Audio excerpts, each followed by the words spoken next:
Tay, pasok na ho kami. Pasabi na lang po kay nanay.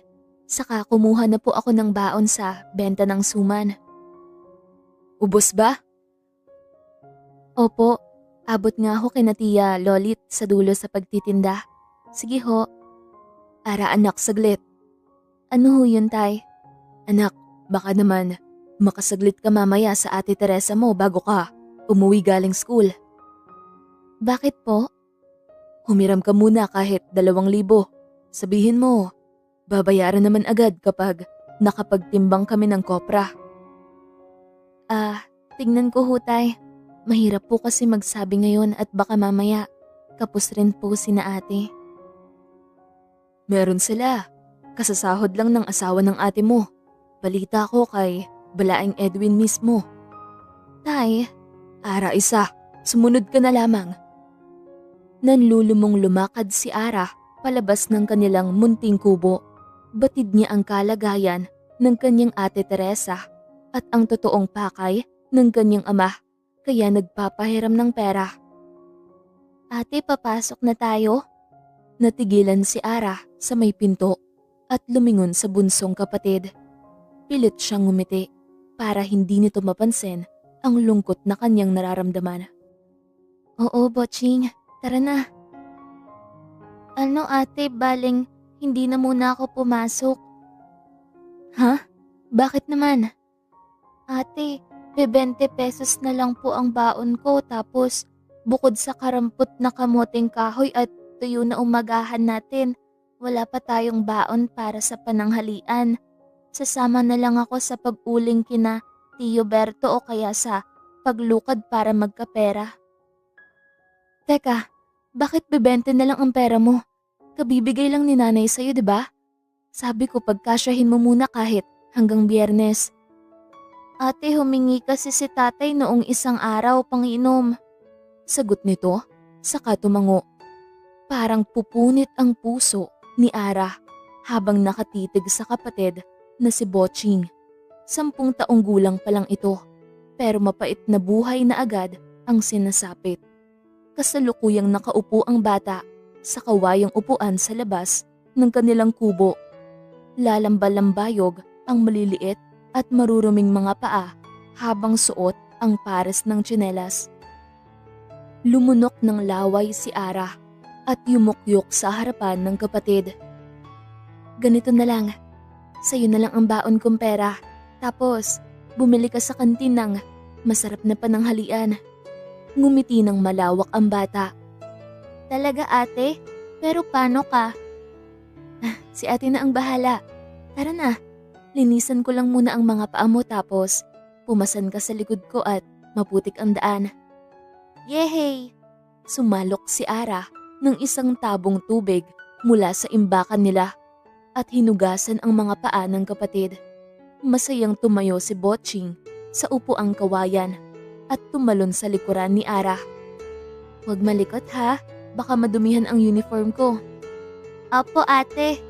Nagsimula ng maglakad si Ara dahil mahuhuli na sila sa eskwelahan. Boching, pag ba yumaman ako, saan mo gusto magtayo ng magandang bahay? Usisa ni Ara habang naglalakad. Nangarap ka na naman ate. Bakit? Masama ba? Ang pangarap naman, pwede rin naman sa mahihirap pa. Boching, huwag tayong mapapagod mangarap. Tandaan mo yan. Dali, ano na? Inayos ni Ara ang pagkakapasan sa kapatid dahil medyo umuos-os na sa kanyang likuran. Ako ate, gusto ko sa baba nitong bundok, yung malapit sa daan. Ang hirap kasi ate ng daan dito sa atin, lalo na pag umuulan. Alam mo, mas masarap sa bundok kung problema mo ang daan. Aba, papasemento ko para makadaan ang kotse natin. Talaga ate? Bibili ka ng kotse? Di na tayo maglalakad? Oo naman. Teka, manong driver, saglit lang ho. Mabilis na tumakbo si Ara para mahabol ang huling biyahe ng tricycle palabas ng kanilang baryo. Tumigil naman ang tricycle. Manong, pasakay naman ho si Boching hanggang school. May pamasahe ba yan? Opo, meron. Ibinaba ni Ara ang kapatid mula sa likuran at inayos ng sakay sa loob ng tricycle. Bye ate! Sige, ingat. Mag-ingat sa pag-uwi mamaya ha. Tumakbo ang tricycle palayo at magiliw na kumaway si Ara. Nang tuluyang makalayo ay nagsimula ng tumakbo si Ara dahil malilate na siya sa kolehiyong pinag-aaralan. Ang tanging pera na lamang na laman ng kanyang bulsa ay ang pamasahe mamaya papunta sa Ate Teresa niya. Makikiraan, tumabi kayo sa daan. Hirap na usal ni Ara habang tumatakbo papunta sa kanilang department building pagbaba ng jeep. Mabilis siyang nakababa dahil sa backseat siya nakapwesto. Matatapos na ang unang semester sa ika-4 na taon niya sa college at walang umaga na hindi siya na-late. Ilang araw na lang at magpapasko na. Nang makarating sa pintuan ng room, huminga siya ng malalim at marahan itong binuksan. Uy, si Ian abot pa ba? Malaki ang ngisi ni Ara. Nakasilip pa na parang bata. Oh, test paper at sagot. Bilisan mo, ilang minuto na lang. Bulong pabalik ng matalik na kaibigan. Ngumiti ng malawak si Ara at marahang umupo sa tabi nito sa likurang parte ng classroom. Salamat ng marami, Z. The best ka talaga. Kaya mahal na mahal kita eh. Pero wag nitong sagot. Kung saan lang ako umabot ay ayos na ako doon. Kasalanan ko naman kung bakit ako late. Matindi ang paghangos ni Ara habang pinag-aaralan ng mabuti ang test papers kasabay ng pilit na pagyuko para di makita ng professors nila sa unahan. Bahala ka, himutok ni Zian. Kaya ko to, ako pa ba? Nagsimula ng magsagot si Ara, samantalang si Zian naman ay di mapigilang mangunot ang noo habang nakatitig sa kanya. Kumuha ito ng towel sa bag at tumayo. Lumipat ito sa upuan sa likuran ni Ara. Sabay hinawi palikod ang kanyang nakayungyong na buhok sa muka. Saka tinuyo gamit ang towel dahil pumapatak pa ang ilang butel ng tubig. Pagkatapos ay pinuyod nito ang buhok gamit ang maliit na panali na nakalagay sa pulsuhan. Salamat Z, bulong ni Ara habang nakatutok sa pagsasagot. Di naman sumagot si Zian. Imbes ay kumuha ng isa pang towel at sinapin sa likuran ni Ara sa ibabaw ng collar ng uniform. Makalipas ang ilang oras ay nagring na ang bell para sa lunch break. Z, sa library na lang muna ako. Bakit? Kakain tayo ng pananghalian. Okay lang ako. Busog pa naman ako. Natigilan sa paglalakad si Zian. Wala ka bang baon? Hinapos Z. Di sapat yung benta ng suman ngayong umaga. Umiling si Zian at hinawakan ang kanang braso ni Ara. Tara, libre ko na. Uy, Z, wag na. At ano? Magugutom ka maghapon? Alam mo, walang patutunguhan ang pag-aaral mo kung pababayaan mo ang sarili mo. Ngumiti naman si Ara at hindi na nagprotesta. Ang totoo ay gutom na talaga siya. Iniupo siya ni Zian sa isang table pagkarating sa kantin at iniwan saglit para bumili ng makakain. Pagbalik ay bitbit nito ang isang malaking tray na puno ng mga pagkain. Sana all, thanks talaga Z. Sabik na kumuha si Ara ng french fries at isang pakpak ng manok pagbaba ng tray. Hindi ka na naman nag-umagahan no? Nag-umagahan naman. May napanguha si nanay na mga kamoteng kahoy tira dun sa mga sinuman. Ara naman. Ganun talaga, kapos eh. Di bale, pupunta naman ako kala Ate Tere mamaya. Kumuha ng burger si Zian at kabadong nagsalita. Bakit? Bakit di ka na lang kaya gumaya sa mga kapatid mo? Mag-asawa ka na para makaalis ka na sa bahay niyo. Parang ang mangyayari pa ay ikaw ang mag-aalaga sa mga magulang mo pagdating ng araw. Tumingin si Ara kay Zian. Nilunok muna ang kinakain bago nagsalita. Seryoso ka ba? At ano namang masama sa pag-aalaga ng mga magulang? Anong gusto mong sabihin? Si Boching ang mag-aalaga sa kanila pagtanda? Saka, malabong may magkagusto sa akin. Huwag kang magpatawa. Walang sino mang nasa tamang katinoan ang kukuha ng kagaya kong magiging pabigat lamang. Bukod doon ay ayaw kong magagaya sa mga asawa ng mga kapatid ko, ang lalaking magmamahal sa akin.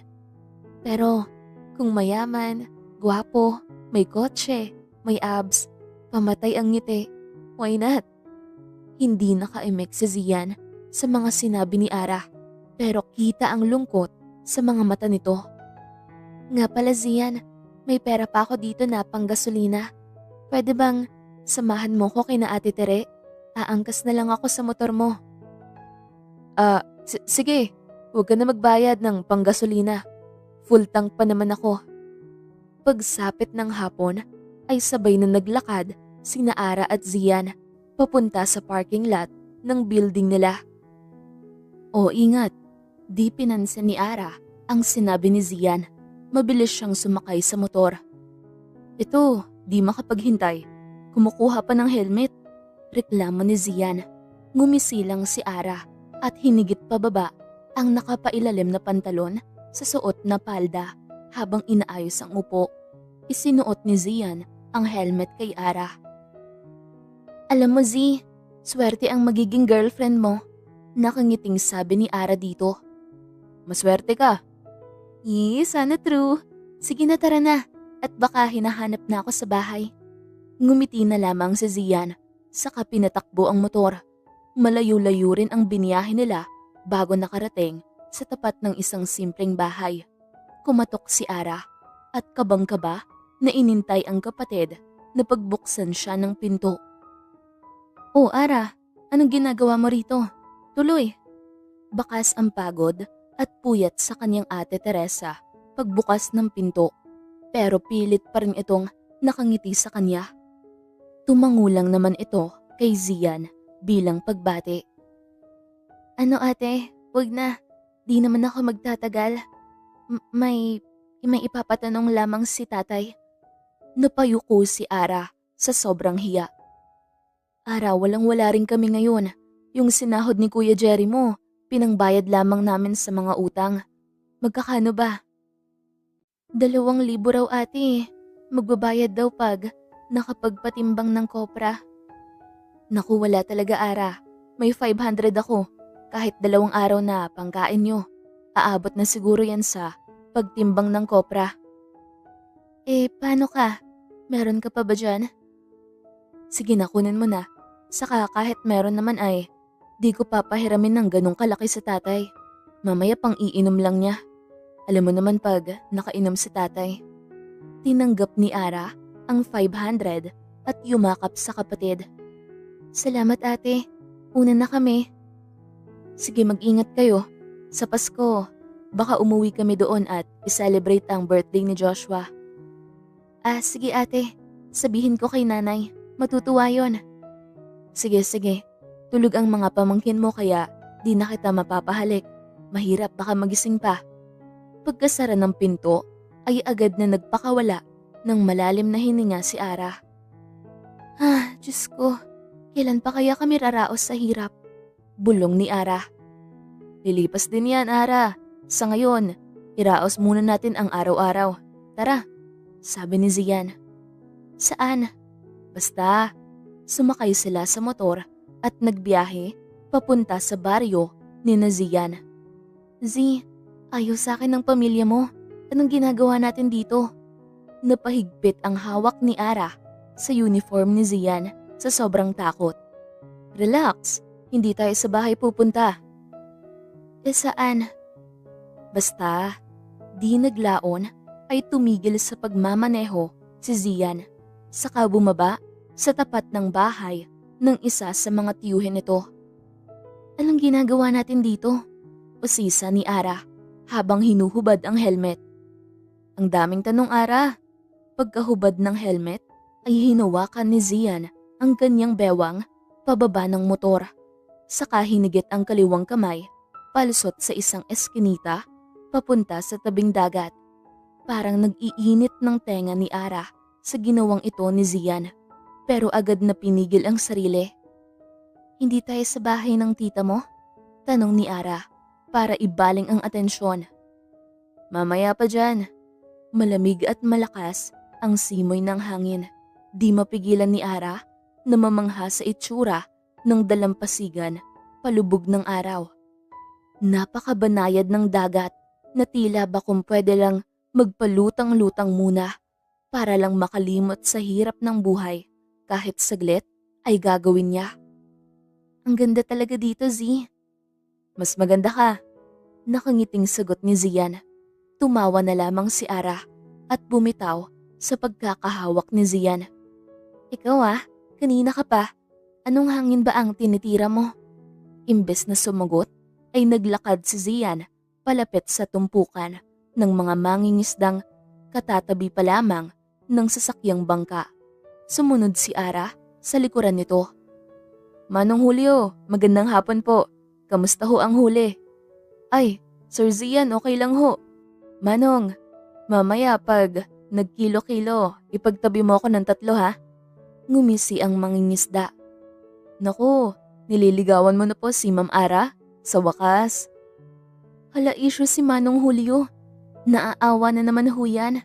Sabat ni Ara, saka bumaling kay Zian. Ikaw, pag pinagalitan ka ni tita. Matanda na ako, Ara. Di na ako bata para diktahan nila kung sino ang gusto kong kasama.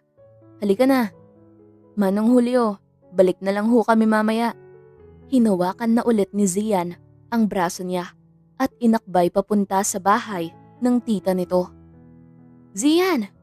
Bati ng tiyahin nito. Tita, happy birthday po. Kasama ko po si Ara. Kamusta na iha? Buti naman nakasama ka. Ang tagal na kitang gustong makita. Halika, pasok. Kain kayo. Nagmano at yumakap naman agad si Ara rito. Pero pilit ang mga ngiti niya. Salamat po. Happy birthday po. Bandang 6:00 na ng gabi nang makauwi si Ara. Habang naglalakad paakyat sa kanilang bahay, ay di niya mapigilang maiyak. Ate! Magiliw siyang sinalubong ni Boching, kaya agad niyang pinunas ang mga luha para di makita ng kapatid. Sorry na late si ate ng uwi. Kumain na ba kayo? May pasalubong ang ate. Ano po yan, ate? Masarap na pagkain. Dali, tara na sa loob ng makapaghain. Yay! Sa wakas makakakain rin ng masarap. Tanging lampara at ilaw mula sa kandila ang nagbibigay ng liwanag sa kanilang munting kubo. Nay, nandito na ho ako. Pagkababa sa mga pagkain ay nagmano si Ara sa ina na abala na agad sa pagbabalot ng mga sumang ilalako bukas ng umaga. Anak, ano yung mga dala mo? Napalunok si Ara bago nakasagot. Bigay ho ni Zian. May 3 kilo dyang isda saka mga ilang pagkain na galing naman ho sa birthday ni Tita Marjorie. Malungkot ng ngiti ang gumuhit sa mga labi ng ina ni Ara. Mabuti na lang at kahit ganito ang estado ng buhay natin, nanatiling kaibigan si Zian sa'yo. Kaya nga ho, isang mabuting kaibigan. Ramdam ang bigat sa mga salita ni Ara. Siya, ihain mo na yan nang makakain ang mga kapatid mo. Maya-maya na ako. Ikaw ay kumain na rin dahil alam kong pagod ka. Mamaya na lang rin ho ako. Lilinisan ko po muna itong mga isda at nang maibilad bukas. Sabik na isinalin ng magkakapatid ang mga nakasupot na pagkain sa mga plato at mga tasa. Aba, at nakauwi ka na pala. Natigil sa pagsasalin ng ulam si Ara at takot na bumaling ng tingin sa ama. Agad na tumayo ang kanyang ina at sinalubong ang ama. Roger, magpahinga ka na sa taas. Halika na, pupunasan kita bago matulog. Ikaw, huwag kang makailam rito. Kakausapin ko pa si Ara. Umalis ka dyan sa harap ko. Singhal nito sa kanyang ina. Ara, nasan ang perang pinapahiram ko? Dali-daling hinunot ni Ara ang 500 sa bulsa at iniabot sa ama. Tay, wala rin daw ho sina ate eh. Nilukot ng kanyang ama ang pera at tinapon. Galit itong lumapit kay Ara at inalis ang sinturon na suot. Ikaw na bata ka, ako pa ang pagsisinungalingan mo? Ilabas mo yung pera! Umamba ito ng palo, pero agad na humarang ang kanyang ina. Lumahid ang sinturon sa likuran nito, pero imbis na masaktan ay niyakap pa si Ara ng mahigpit ng kanyang ina. Roger, tama na! Ay, wala ho. Yan lang po talaga ang binigay ni ate. Daing ni Ara. Nabaling ang tingin ng kanyang ama sa mga pagkain sa mesa. Anong mga to? Dito mo naubos ang pera? Nanginginig ang mga labi ni Ara habang nangingilid ang mga luha. Hindi ho, tay. Bisit talaga. Sa isang iglap, parang mga dumi lamang na nagsitalsikan ang mga pagkain pagkatapos na hawiin ng ama sa galit. Napatakbo si Botching sa likuran ni Ara sa takot. Tuluyang tumulo ang mga luha ni Ara at nanginginig na lumuhod para damputin ang mga pagkain. Bakit ka ganyan, tay? Gustong gusto kong magalit, pero hindi ko po magawa. Puro ka po inom tapos lahat ng dismaya niyo sa buhay sa amin niyo binubuhos. Ang daya, tay. Sobrang daya. Pero di ko naman ho kayo masisisi. Dahil alam ko naman pong naduduwag ka lang na harapin ang totoong kalagayan ng buhay natin. Ang totoong kalagayan natin na kung hindi pangarap ay dahil lamang sa awa kaya tayo nakakaraos sa isang araw. Ang sakit na kung hindi pang mamaliit ay matinding awa lamang ang tanging tingin sa atin ng mga tao. Ang sakit na hindi niyo naman ho sinasadya na magkaganito ang lahat. Dahil nadala kayo ng mga damdamin niyo na hindi kayo handa noong ginawa niyo kami. Galit na tumalikod ang kanyang ama at umakyat sa kwarto. Saka sinara ang pinto dahil wala nang masabi. Anak, labis na ang pag-iyak ng kanyang ina nang subukan siya nitong iyakapin ulit pero tumanggi siya. Hindi, Nay. Okay lang po ako. Hugasan ko na lang ho itong mga ulam tapos lulutuin ko na lang ho ulit para siguradong malinis. Mahigit 9:00 na ng gabi at gising pa rin si Ara. Matapos ang mainit na usapan sa ama kanina, ay di niya magawang makatulog. Anak, hindi ka pa ba matutulog? Hindi pa po, Nay. May assignment pa po ako. Matulog na po kayo. Ako na po ang bahalang magbabantay ng suman. May niluluto pa rin naman po ako. Sinabay na rin niya ang pagtigang sa mga isda na binigay ni Zian para maibilad kinabukasan. Anak nga pala, lagi mong papakatandaan na magkaiba ang pagmamahal sa awa. Piliin mo yung tao na titignan kang sapat ka kung sino ka. Hindi mapigilan ni Ara na malungkot. Totoo ngang di kailangan magsabi sa magulang. Alam na nila. Salamat, Nay. Habang nakaupo sa labas ng kubo, katapat ng tungko nila at gumagawa ng assignment, diretso ang pakinig niya sa paboritong estasyon sa radyo. Iyon ang libangan niya sa tuwing matatagalan na tumulog sa gabi. Merong magagandang kwentong pag-ibig at kwentong buhay ang hatid ng estasyong yun. Mas mahirap pa dyan ang kwento ng buhay ko. Ngingisi-ngisi at iiling-iling na bulong ni Ara sa sarili habang ninananaw ang sinusulat sa notebook. At dahil malapit na ang Pasko, hindi pa dito nagtatapos ang episode natin ngayong gabi. Lahat ng mga tagapakinig na nais magbahagi ng mga kwento nila ay libre lamang ang tawag. Walang load na gagamitin. Turan ng DJ ng istasyon. Napatigil sa pagsusulat si Ara at kinuha ang lumang cellphone na ginagamit sa kwarto nilang magkakapatid para makontak sa mga kapatid. Gustong-gusto niyang ilabas ang damdamin pero naisip niyang hindi naman maaari sa ina o sa mga kapatid niya dahil baka makadagdag pa siya sa mga isipin nito. Dali-dali siyang nagdayal at wala pang ilang segundo ay may sumagot na nga. Hello po? Hi, si DJ Vera ito. ikaw ang maswerteng caller natin ngayong gabi. Ang galing. Totoo nga. Totoo talaga to. Pwede mo nang ibahagi sa amin ang kwento mo. Pero bago yon, anong pangalan mo? Ako po si Aralyn Lavero. Ara ang tawag sa akin ng karamihan. 25 taong gulang. Taga Isla Cordero po. Baryo, Humilapan. Sa bundok ho. Ay bongga, binigay na ang buong impormasyon. Bukas, usap-usapan ka ng mga kakilala mo. Ikaw rin. Malabo ho siguro. Masyado na hong makabago ang panahon ngayon. Himala na ho kung may mga kasing edad ako na nakikinig pa ng radyo. O alam man lang na may gamit na ang tawag ay radyo. Sabagay Ara, may point ka naman. Sige, simulan mo na ang kwento mo. Sige ho. Sa edad ko pong ito ay ni minsan, di pa po ako nagka-boyfriend. Pero hindi po dahil sa walang nanliligaw o dahil sa ginusto ko. Kundi ang lalaking matagal ko nang mahal. Walang araw na hindi niya ako tinignan ng puno ng awa. Oh, bakit naman?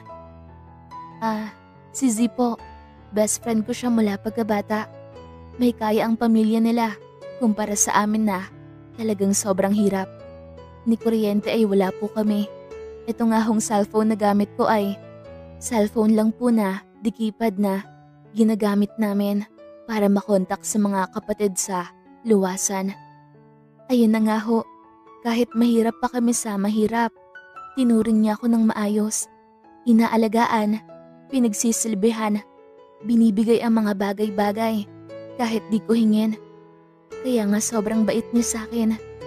Napapatanong na ako kung normal pa ba o pwede ko na rin i-assume na baka sakali kahit tutol na tutol ang pamilya niya sa pakikipagkaibigan sa akin ay magustuhan niya rin ang kagaya ko. Mahalin ng higit pa sa kaibigan. Pero ngayong araw, isang araw na walang-wala na naman kami. Ang umagahan naming kamoting kahoy at tuyo lamang. Napagtanto ko na baka hindi pa nga ata umabot sa pagkakaibigan ang tingin niya sa akin, kundi isang babaeng nagpipilit sa buhay at dapat lang kaawaan.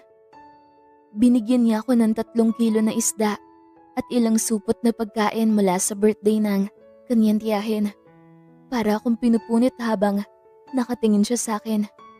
Kung pwede lang maglaho ay ginawa ko na po. Bumasag na ang boses ni Ara. Pinilit ko pong pigilan ang sarili ko na kumbinsihin na malabo ang pagmamahal sa kagaya ko. Pero bakit? Bakit meron pa rin sa puso ko ang naghahangad na sana meron kahit isa na maligaw sa harapan ng bahay namin at susubukan akong mahalin. Grabe naman ikaw, Ara, pero hindi kita masisisi.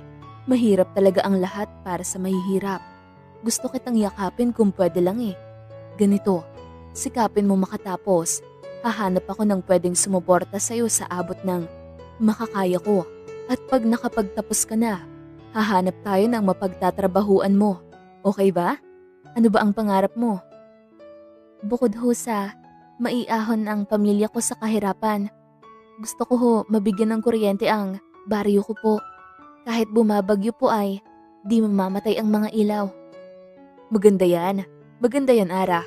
May mga pangarap ka. Malinaw. Opo naman po. Wala ka bang balak bumaba sa bundok? Kung magtatrabaho ay gagawin ko ho. Pero yung kung saan ho ako maninirahan, dito pa rin ho. Payapa lang po dito at simple. Sige, good luck, Ara. We'll keep in touch, okay? Ingat palagi. Salamat sa maiksi pero napakagandang kwento mo. Pagkababa ng tawag ay nakaramdam si Ara ng kagaanan ng loob dahil sa wakas nailabas niya rin ang mga saloobin na pilit niyang tinago ng matagal na panahon. Lumingon siya sa mga niluluto at nakitang paupos na ang apoy kaya tumayo na siya saka isinara na ang kawayang pinto. Saka nagpa siyang matulog. Mahimbing ang naging tulog ni Ara, kaya't ganun na lang ang gulat niya nang maalipungatan sa kaguluhang nangyayari sa labas ng kanilang kubo kinabukasan. Anong nangyayari? Sinong buntis? Namimikit at nag-iinat pa na ungot ni Ara habang naglalakad palabas ng kanilang kubo. Nang tuluyang makalabas, kinamot naman ni Ara ang tiyan saka ang buhok na gulo-gulo habang nangungunot ang noo sa mga bulong-bulungan hanggang sa natahimik ang mga bulungan at marahan niyang iminulat ang mga mata.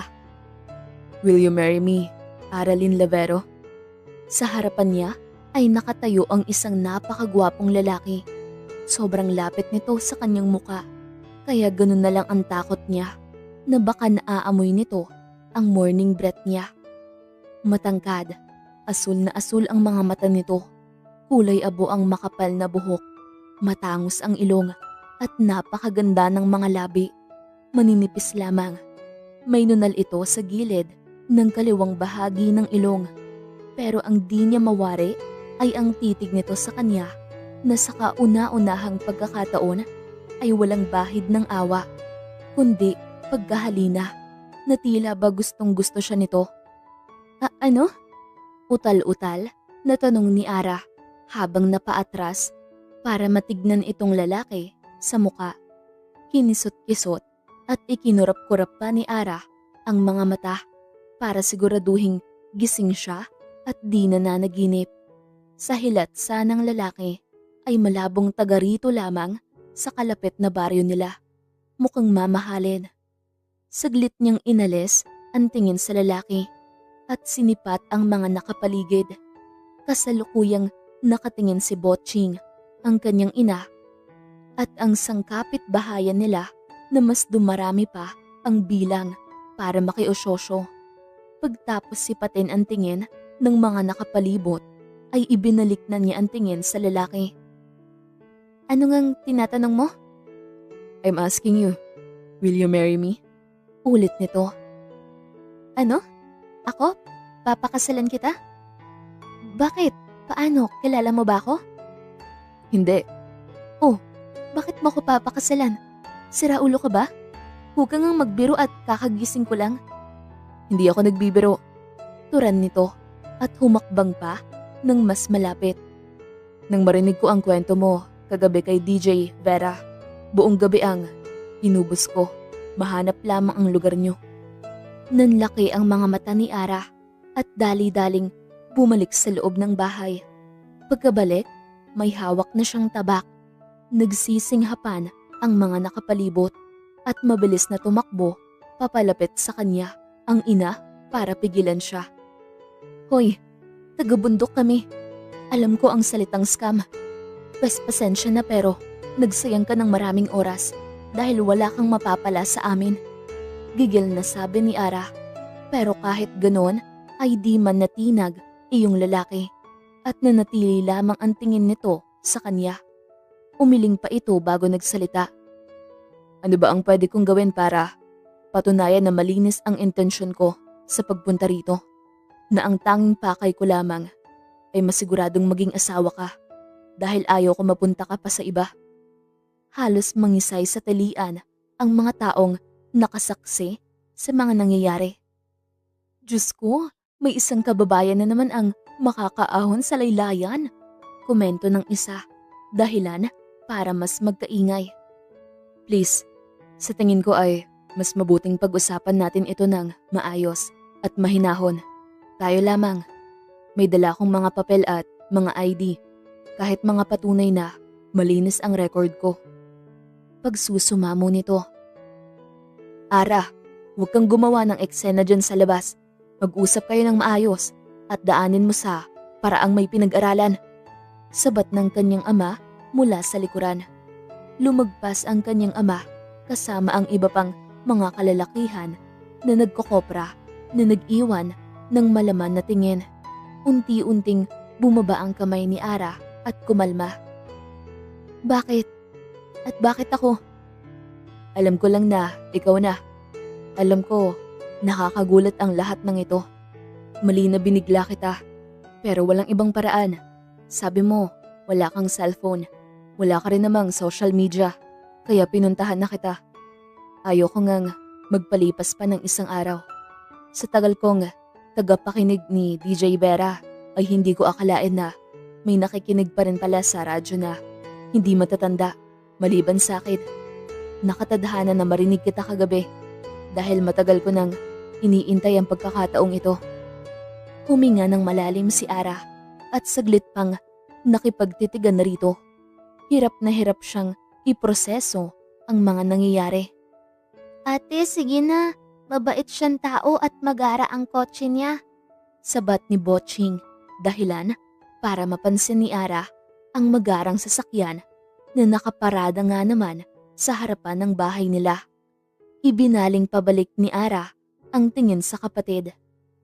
Boching, sa sobrang gulo at nakakatakot na mundo ngayon, mahirap na magtiwala pa basta-basta. Tandaan mo yun. Kung may balak akong masama, sana pinadukot na lamang kita. Sabat naman ng lalaki, dahilan para manlaki ang mga mata ni Ara. Tapos na ang palabas, magsibalikan na kayo sa mga bahay niyo. Ipangalat niyo ang balita, agapan niyo na at baka maunahan pa kayo. Buntong hininga ni Ara, saka iniabot ang tabak sa ina at inis na pumasok sa loob ng bahay. Iho, tumuloy ka na muna. Pasensya na sa bahay namin. Maliit lamang ito at maganda ho ang bahay niyo. Tulungan ko na kayo sa mga bitbit niyong pangahoy. Putol ng lalaki sa ina ni Ara. Dire-diretso itong naglakad paloob. Bitbit ang maruruming sako na may lamang kamoting kahoy. Kaya napanganga na lamang si Ara. Ganun na lamang ang pagkabigla ni Ara sa inaasal ng kanyang ina at ni Boching. Madalas rin naman si Zian sa kanila, pero hindi ganito ang naging patungo ng mga ito. Ay, maupo ka na rito, sabi ni Ara. Hinawakan ni Boching ang kamay nitong lalaki at inakay pa upo sa mahabang upuang kawayan sa tabi ng mesa. Kumuha naman ang kanyang ina ng nilagang kamoting kahoy at isang platong tinigang na isda saka inihain sa hapag. Naupo si Ara at nangalumbaba sa harap nitong lalaki. Yan lang ang pagkain namin. Kumakain ka niyan? Ngumiti pabalik yung lalaki habang nakatitig ng maganda sa kanya. Oo. Sa itsura mo, parang mahirap maniwala. Tumayo yung lalaki saglit at tumakbo pabalik sa labas. Bumalik rin naman ito agad at may bitbit itong mga masasarap na pagkain na labis na nagpasaya kay Boching. Umupo ito at isa-isang inayos ang mga dalang pagkain. Nay, tara ho, kain muna. Yaya nito sa ina ni Ara. Abot tengang ngiti naman ang iginante ng kanyang ina sa alok ng lalaki at magiliw na naupo sa tabi nito. Ah, wow, ang bilis naman, Nay. May anak ka na palang lalaki na hindi ko namamalayan. Sarkastikong sabi ni Ara, pero ngiti lamang ang ginanti ng ina. Kain na muna tayo, sabi ng lalaki at inilagay ang plato sa harapan ni Ara na may laman ng kanin at ulam. Wala tong lason? E di nawalan naman ako ng mapapangasawa. Nagsimula ng kumain ng lahat at ang ikinagulat ni Ara ay ang pagkain nito ng kamoteng kahoy, pati na ang tinigang na isda habang nagkakamay. Grabe, namiss ko to. Giliw na bulong ng lalaki. Namiss? Usisa ni Ara na halatang sarap na sarap sa kinakain. Sa lola ko ako lumaki, sa probinsya rin, hanggang high school. College na ako nang lumipat ako ng lungsod. Noong kunin ako ng aking ama para makipanira sa iba niyang pamilya. Yung mama mo nasaan?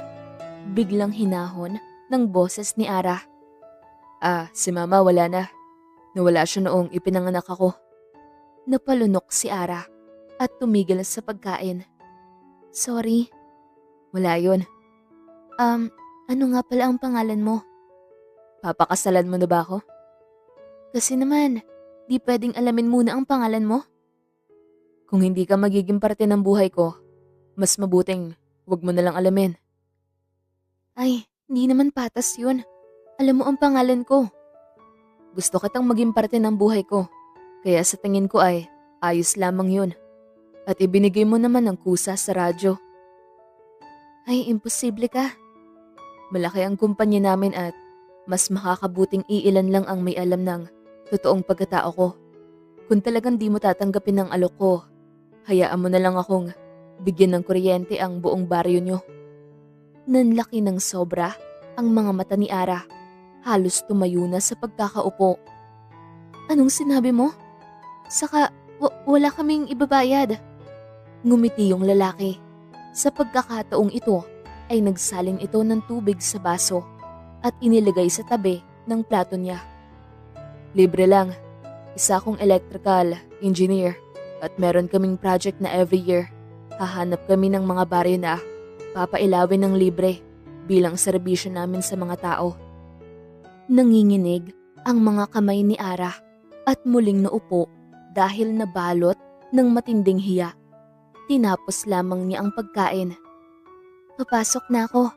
Sana bago ako umuwi ay wala ka na rito. Marami ka dapat ginagawa kaysa mag-aksaya ng oras rito sa akin.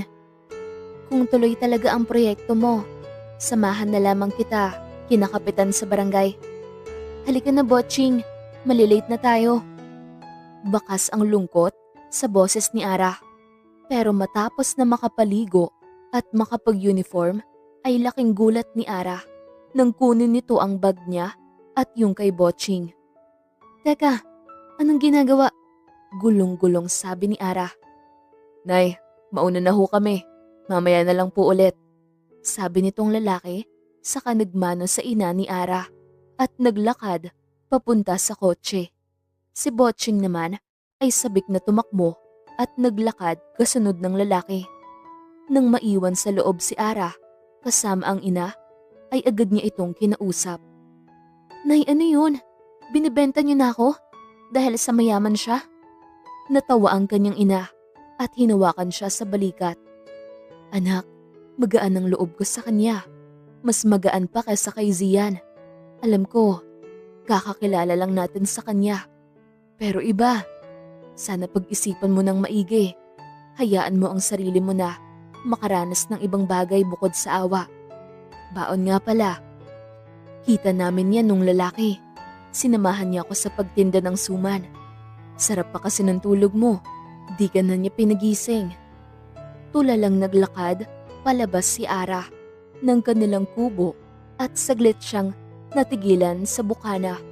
Mula sa kinatatayuan ay tinitigan niya iyong lalaki na masayang nakatayo sa tabi ng pintuan ng kotse na nakabukas na para sa kanya. Ilang minuto rin silang nagtitigan bago siya naglakad palapit. Ingat, mamahalin pa kita, sabi nitong lalaki nang alalayan siyang sumakay sa kotse. Nilagyan pa siya ng seatbelt nitong lalaki bago tuluyang sumakay sa driver's seat. Yes, nakasakay rin sa kotse, sigaw ni Botching. Ngumiti naman yung lalaki at lumingon kay Ara. Salamat. Sumugal ka ng sobra na. Hindi mo man lang ako nakikita pa. Paano kung hindi ka aya-aya ang itsura ko? Paano kung mamamatay tao pala kami? Paano kung napapusngat ng tawa yung lalaki? Pupunta pa rin ako. Kaya nga pumunta ako para i-check. Base sa kwento mo, tiwala akong di kayo mamamatay tao. Kaya kahit pa may kulang kang parte sa katawan, papakasalan pa rin kita. Basta, sigurado ako na akin ka lang. Sa buhay, darating tayo sa punto na nanaisan mo lamang yung isang tao na hahangarin mong sasamahan ka sa habang buhay. Kaya pwede ba, itigil mo na ang pagtatanong? Lahat ay karapat dapat mahalin. Karapat dapat kang mahalin, Aralyn. Nagmaneho na yung lalaki at tinuro ni Ara ang daan. Una nilang hinatid si Botching at kasunod siya. Dito na ako bababa, sabi ni Ara nang makarating sa may gate. Hindi, hahatid na kita sa building mo. Saan ba? Dito na lang. Hahatid kita, huwag nang makipagtalo. Diretso, sabi na lang ni Ara. Sa tapat ng building ng kanilang department, pumarada ang sasakyan at bumaba itong lalaki para pagbuksan siya ng pinto. Bumaba naman siya, pero laking gulat niya nang maramdaman niya na may kamay na humawak sa kanyang kaliwang braso. "Zian," singhap ni Ara nang makita ang galit na mukha nito. "Mag-usap tayo," sabi ni Zian at hinigit na siya palayo. Hindi na nilingon ni Ara yung lalaki dahil sa takot na makitang galit si Zian. Ni minsan ay di niya nakitaan ng matinding emosyon si Zian. Sa bakanting room ng laboratory sila nagtungo. Binitawan siya ni Zian nang makarating sa loob. "Ano yun, Ara? Isang gabi lang ang lumipas tapos kinabukasan, putok na putok ang balita na may nag-aalok ng kasal sa'yo. Di ko maunawaan. Kakausap lang natin tungkol sa kasal-kasal na to kahapon." "Zian, kung galit ka ay mas gulat ako." "Eh ano yun? Bigla na lang? Di mo alam? Magic? Paano?" "Mahirap ipaliwanag." "Paanong mahirap ipaliwanag? Pumayag ka ba?" "Hindi." "Hindi pero nagpahatid ka pa." "Siya ang nagpumilit." "Ah, ayos ah. Anong meron? Ganyan kanya ka gusto agad?" "Zian, kahit ako ay tanong ko rin yan sa sarili ko. Hindi ako sigurado sa pakay niya." "Anong pangako niya? Madami ba siyang binigay? Mas marami ba siyang ibinigay kaysa sa akin? Sabagay, basta libre. Sige ka lang ng sige. Siguro, grabing pagpapaawa na kwento ang Hindi na pinatapos ni Ara si Zian at sinampal na niya ito. Nangingilid ang mga luha niya pero pinatili niyang kalmado ang sarili. Kakaaway lamang nila ng kanyang ama at di na niya kakayanin ang isa pang away. "Wala kang alam, Zian, kaya maghinay-hinay ka sa mga binibitawan mong mga salita. Di mo alam ang matinding takot na nararamdaman ko ngayon sa mga nangyayari." "Gusto kita, Ara. Matagal na. Baka nga mahal na kita." Ngumisi ng mapait si Ara. "Wow, ang ganda ko naman pala. Pero talaga? Tapos nakuha mo kong sabihan ng ganun kadali ng mga panguhusga? Grabeng pagmamahal yan." "Ara, baka mahal mo ko. Di ka rin sigurado dahil ako. Sa tingin ko naguguluhan ka. Sa awa at pagmamahal. Sige na, marami pa akong iniisip. Saka na lamang tayo ulit mag-usap." "Hindi mo na ba ako gusto?" "Paano mo nalaman?" "Narinig ko sa radyo." "Nakikinig ka rin kay DJ Vera?" "Aksidente ko lang narinig dahil kinalola ako natulog." Napangisi si Ara. "Kaya ka ganyan ngayon?" Pigil ang mga iyak ni Ara na lumabas ng laboratory at nagtungo na sa unang klase sa umaga. Sumapit ang hapon at ganun na lamang ang gulat niya nang paglabas ng classroom ay nakita niyang nakasandal yung lalaki sa kotse. Nakapamulsa ito at naghihintay sa kanya. Kita niyang nakasunod si Zian kaya agad siyang naglakad palapit rito sa lalaki. "Bakit di ka pa umaalis?" "Wala ka pa namang sagot." "Ano?" "Hindi ka pa nagsasabi ng oo o hindi sa tanong ko kung pumapayag ka bang magpakasal sa akin." Kalmado nitong sagot. Natigilan si Ara at tumigil ang sandali habang nakatitig na naman sa nakakatunaw nitong mga tingin. Hinihiling na makakita ng kahit konting awa sa mga mata nitong lalaki pero bigo siya. Wala talaga. Imbes ay parang mas lalong nagustuhan nito sa paglipas ng maghapon. Huminga ng malalim si Ara. "Kaya mo ba maghintay?" "May hihintayin ba ako?" "Seryoso ka ba talaga?" "Sa buhay, Ara, ni minsan di ako nagbiro dahil walang kasiguraduhan ang lahat. Baka bukas, wala na ako sa mundo. Malaking pagsisisi ang mararamdaman ko kung di ko to ginawa. Ikaw rin, baka bukas, pag nawala ako, manghinayang ka rin. Alam ko, marami nang nakakatakot na bagay sa mundo at di kita masisisi roon. Pero ibahin mo ko. Sumugal ka lang, di kita papatalo." Hintayin mo akong makapagtapos ng pag-aaral. Hintayin mo kung matutunan kong matanggap at pahalagahan ng sarili ko. Sinserong sagot ni Ara. Gumuhit ang maliit ng ngiti sa labi ng lalaki. Saka inalahad ang kamay kay Ara para makipagkamay. Sige, maghihintay ako. Lawrence nga pala. Lawrence Zante. Nice meeting you, Lawrence Zante. Turan ni Ara nang tanggapin ang kamay nito. Umalis ito sa pagkakasandal sa kotse at malugod siyang pinagbuksan ng pinto. Pasok na, mapapangasawa ko. Di mapigilang mapangiti ni Ara. Pero kahit gayon, ay saglit pa rin nahagip ng kanyang mga mata si Zian. Nananatili na nakasubaybay ng tingin sa kanya kahit sa malayo.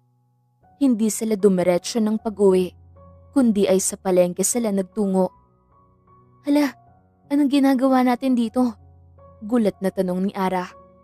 Habang nasa klase ka, nag-ikot-ikot ako at nakita kong ito lang ang pinakamalapit na bilihan ng mga makakain. Saka gusto ko sana ay samahan mo kong mamili kahit konting mga madadamit at tsinelas at ilang mga gamit. Saad ni Lawrence habang inaalis ang seatbelt. Ha? Teka, anong ibig mong sabihin? Nakausap ko na si nanay. Didito muna ako para pag-aralan ang kalagayan ng baryo nyo para sa paglilinyang gagawin namin. Bago ko ipatawag ang team ko, naisip ko rin na magandang panimula to para sa'yo. Marami kang matututunan bukod sa matututunan mo kong mahalin. Matututo ka ng kung paano ba ang mga electrical engineer sa field. Hindi mapigilang mamangha ni Ara sa pagkatao ni Lawrence. Wala itong takot na ipahayag ang mga nararamdaman nito. Grabe, talagang ang bilis mo. Nanay mo na talaga. Pero sana balang araw ay matutunan ko rin ang maging kagaya mo. Walang takot. Siguro mas magiging madali ang mga bagay-bagay. Hindi ako matapang. Talagang sinisikap ko lang ang maging tapat sa nararamdaman at naiisip ko sa lahat ng mga bagay. Halika na at didilim na. Gabing-gabi na nang makabalik sila sa sasakyan ni Lawrence. Parehas na pawis at parehas na pagod sa kakatawa. Naku, bilis, umuwi na tayo. Mapapagalitan na ako. Saad ni Ara habang pinipigil ang tawanin. Sige, mas mabuti pang atin na lamang sana to. Sabi ni Lawrence. Napigil rin ang tawanin. Ang alin? Ang katotohanang halos bilhin mo na ang buong palengke dahil hindi ka marunong mamili? Biro ni Ara rito. Ngiting-ngiti naman si Lawrence na panay ang tingin kay Ara habang nagmamaneho. Ang ganda ng mga ngiti mo. Ang sarap pakinggan ng mga tawa mo. Tumingin si Ara kay Lawrence dahil sa sinabi nito. Ikaw, tumingin ka sa kalsada. Mamaya, ikaw pa magpahamak sa akin. Baka di matuloy ang kasal natin. Nakaramdam tuloy ng pamumula at pag-init ng tenga si Lawrence. Kaya naman itinuon na nito ang tingin sa daan. Sa likuran nila ay halos mapuno ang buong sasakyan ng mga gamit. Bandang 7:00 na rin nang makauwi sila at ganun na lamang ang takot ni Ara nang makita ang kanyang ama na nakaupo sa labas ng kubo. Galit ang muka. Pagkatigil na Lawrence sa pagmamaneho ay mabilis itong bumaba at inalalayan si Ara. Tay, bati ni Ara, kabang-kaba at nag-aalangan sa maaaring sabihin ng ama. Pasensya na ho kung ginabi kami. Di ko sinasadyang abutin kami ng ganong katagal sa pamimili. Sabi agad ni Lawrence. Huwag niyo ho sanang pag-isipan na may ginawa na akong mali sa anak niyo dahil iintayin ko pa po siyang matutunan akong mahalin at makapagtapos ng pag-aaral. Napanganga talaga si Ara sa mga namutawing salita sa bibig ni Lawrence. maski ang kanyang ama ay nawala ang gusot sa muka. Ayoko lang na nadidilim sa daan ng anak ko, lalo at babae siya. Sabi na lamang ng ama ni Ara. Pumasok na tayo at kakain. Sige ho tay. Mauna na po kayo at ibababa ko na po muna itong mga pinamili namin. Sabi ni Lawrence. Nanlaki naman ang mga mata ni Ara. Tatay, bulong pa niya. Mamaya na, sabi ng ama ni Ara at nauna nang maglakad sa loob. Sumunod sina Ara at Lawrence papasok. Nakahain na ang mga pagkain sa mesa. Sabay-sabay silang naupo, nagpapakiramdaman. Sa kwarto namin matutulog si Lawrence simula ngayon. Si Lorena ay sa inyo munang magkakapatid matutulog. Basag ng ama ni Ara sa katahimikan. Sige po tay. Kasywal na kasywal ang pagkakasabi ni Lawrence. Pumayag ka na rin po, usisa ni Ara sa ama. Lumunok muna ang ama bago sumagot. Marami akong pagkukulang bilang ama, Ara. Ang mga magulang dapat nagbibigay ng ginhawa sa buhay ng mga anak. Pero bigo akong maibigay yun sa inyo. At kahit pa ata magkopra ako ng magkopra ay di ko maibibigay ang ginhawa ng buhay na pwedeng ibigay sa iyo nitong si Lawrence. Tay, huwag naman po ganun. Hindi naman natin kailangang dumepende sa ibang tao para lang sa pera. Hindi, Ara. Bukod sa magandang buhay na pwede niyang ibigay, kita ko na mamahalin ka ng tama nitong lalaking ito. Kung iisipin mo na, ginagawa ko to para sa pera. Maling-mali ka, anak. Nagiging matapang lamang ako at sana hindi pa ito huli para bumawi. Gusto ko lang ay maging masaya ka. Sige na, kumain na tayo. Tapos pagkatapos, may mga pinamili ako. Sabi ni Lawrence na nagpasabik kay Botching. Ngumiti si Lawrence at nagpapasalamat sa kanyang ama para sa pagkakataong ipinagkaloob. Ipinagsandok na siya nito nang makakain at masayang tinanggap ito ni Ara. Walang pasok kinabukasan, kaya naman inabot na ng kung anong oras ng gabi sina Ara sa pagbabalot ng suman para sa maagang pagbebenta kinabukasan. Sana laging ganito, bulong ni Ara habang sinasalansan ang mga suman sa malaking kaldero. Sa pagkakataon kasing yun ay masaya silang nakatipon sa may tungko at sama-samang nagbabalot ng suman. Nagkakatuwaan pa sa pagtuturo kay Lawrence. Malapit na si DJ Vera, sabi pa ni Lawrence matapos na maglagay ng gatong sa apoy. Nasa kwarto na ang ama at ina ni Ara, maging si Botching. Nagpaiwan lamang silang dalawa dahil magbabantay sa paglalaga ng suman. Natawa naman si Ara at pinahid ang pisngi nito na nalagyan na ng uling. Mainit dito ha, baka di ka sanay. Hinawakan naman ni Lawrence ang kamay niya at dinama ang mainit niyang palad sa pisngi nito. Masaya rito, sobrang sapat na yon. Wala na akong mahihiling pa. Binawi ni Ara ang kanyang kamay at naupo sa upuang kahoy. Tumabi si Lawrence at sabay silang nakinig kay DJ Vera.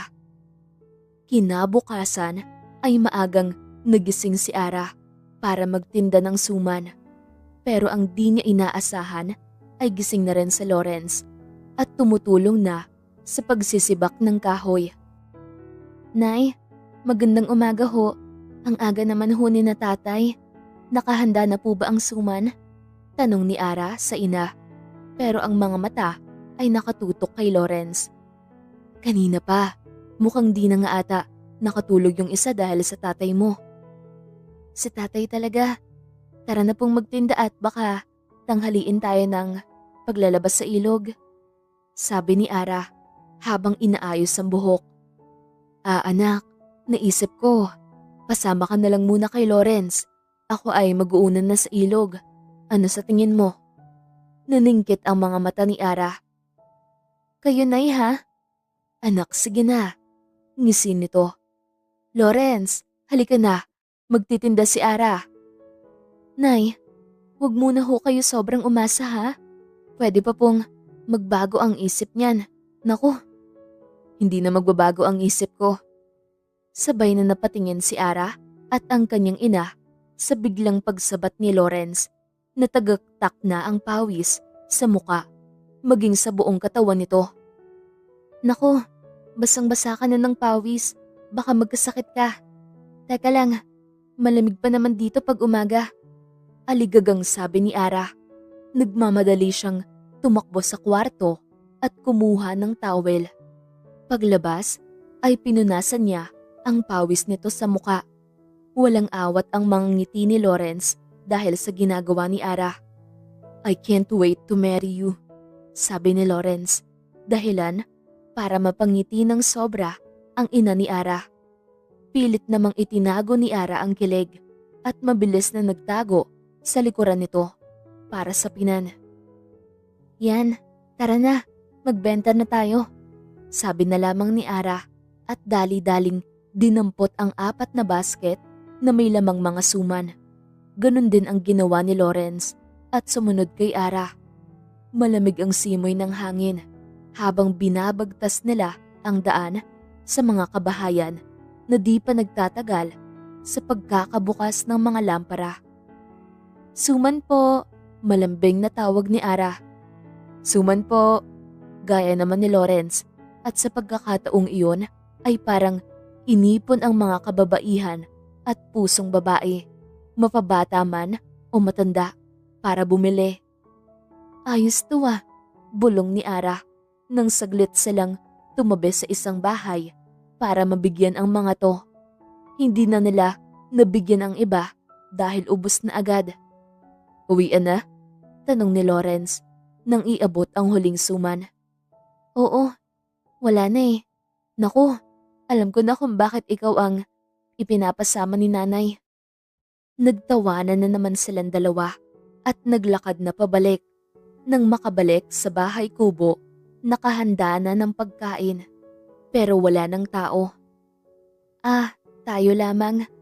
Baka nasa ilog na si nanay. At si tatay naman, baka nasa pagkopra na.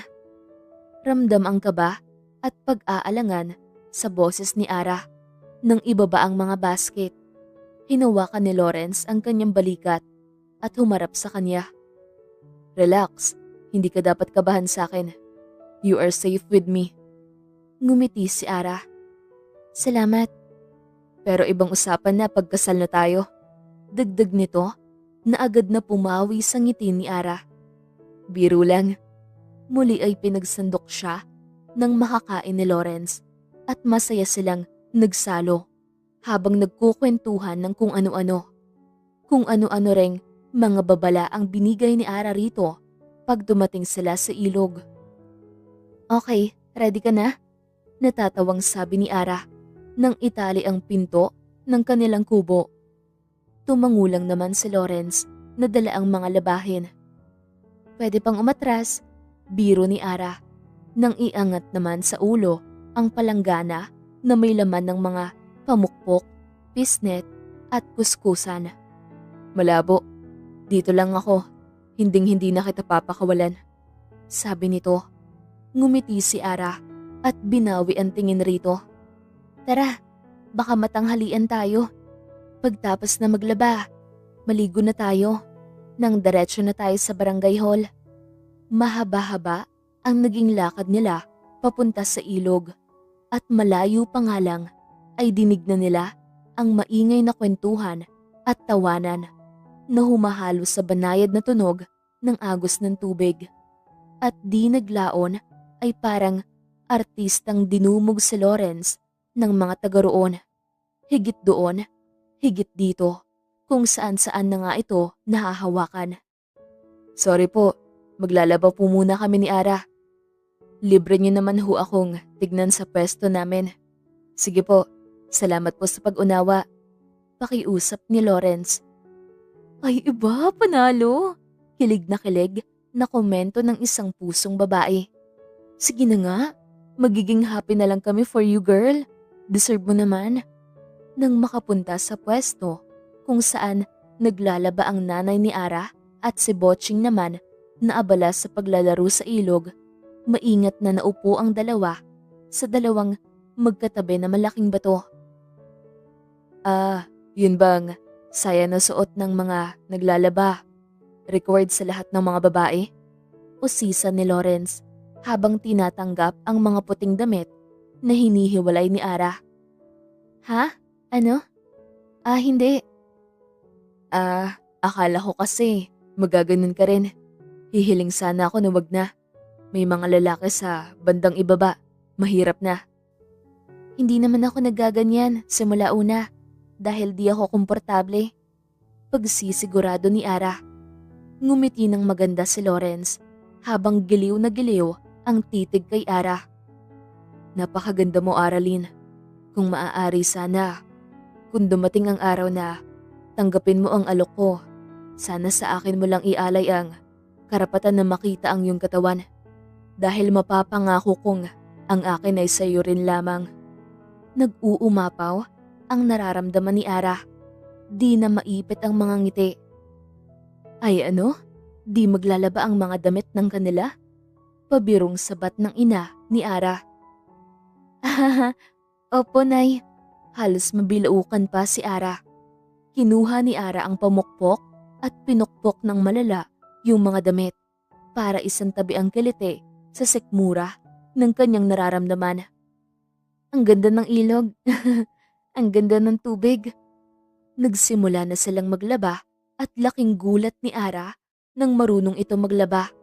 Doon niya napansin na kahit ganoon kayaman ang kutis nito ay mauugat at tila magaspang ang kamay nito, parang sanay sa trabaho. Pagsapit ng tanghali ay gumawa si Lawrence ng patong-patong na mga bato para makagawa ng simpleng ihawan at lutuan. Si Ara naman ay tumulong sa pangangahoy ng panggatong gamit ang tabak na dala ng kanyang ina. Naglaga ito ng mga kamote at nag-ihaw ng mga karne na pinamili sa palengke kahapon. Nagbaon na ako at nang di na kailangan umuwi. Sabi nito, Nay, magpahinga ka na po muna. Ako nang bahala dyan pagkatapos natin kumain. Halos magwala na yung mga kasamahan nila sa paglalaba dahil sa tindi ng inggit at kilig. Halos itapon na yung mga damit.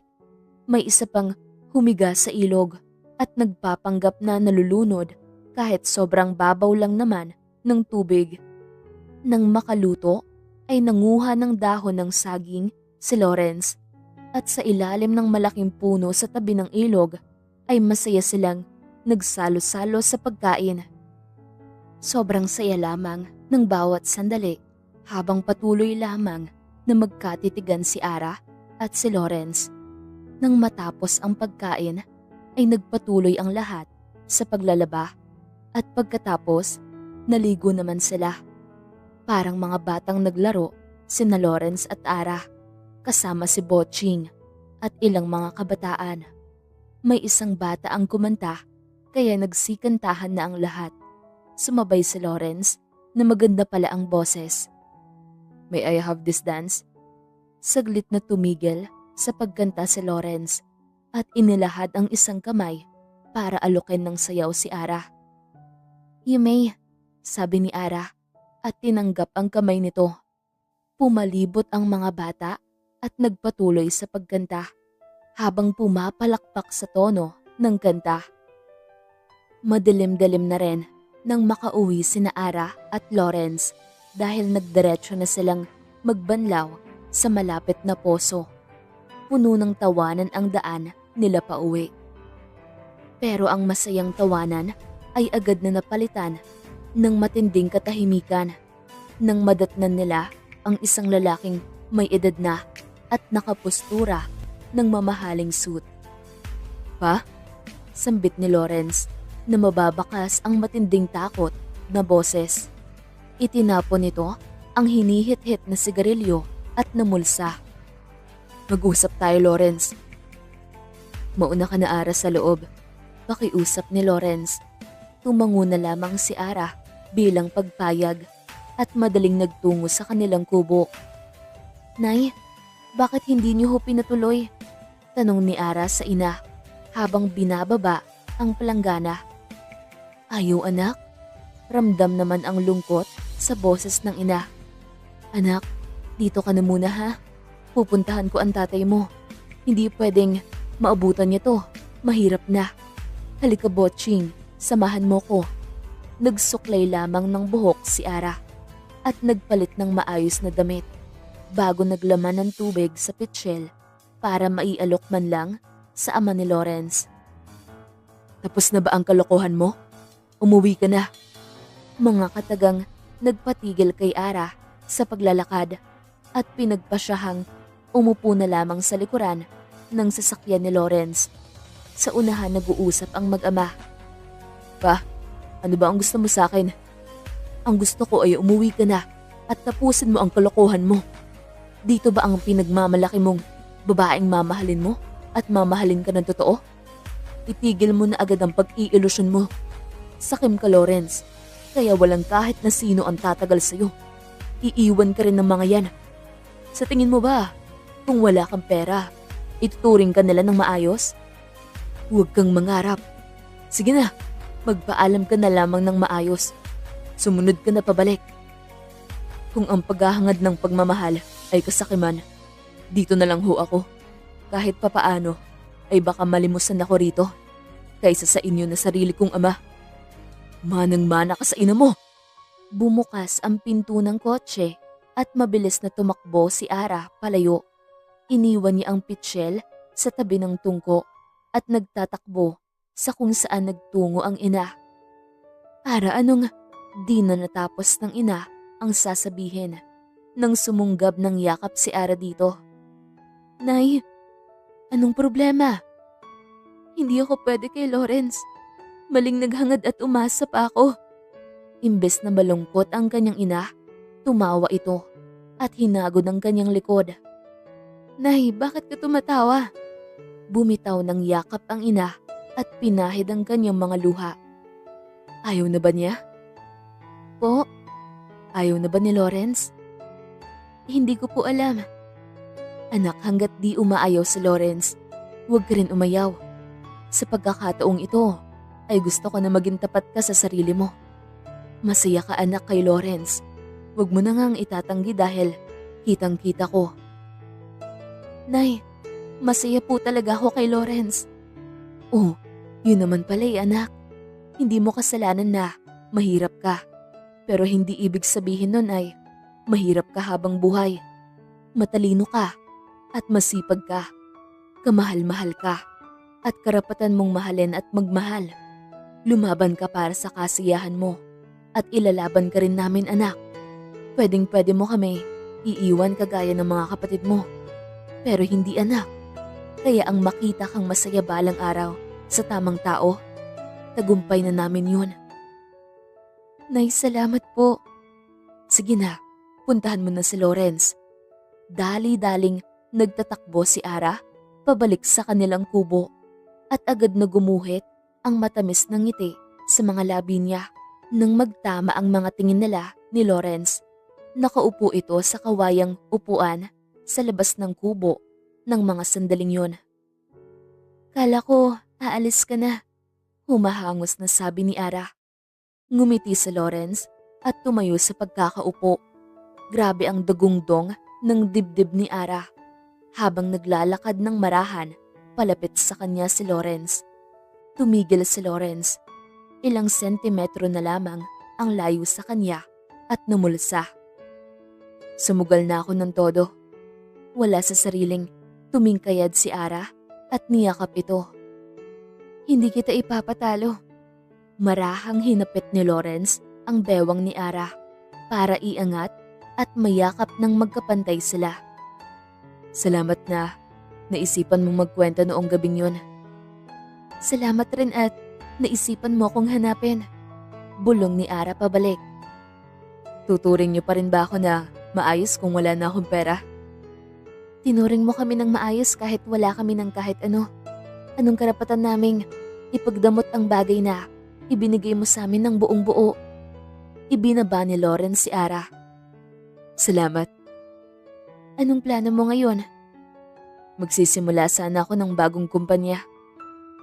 Wow, talaga? Sana. Sa tingin mo kaya ko? Oo naman. Kayang-kaya.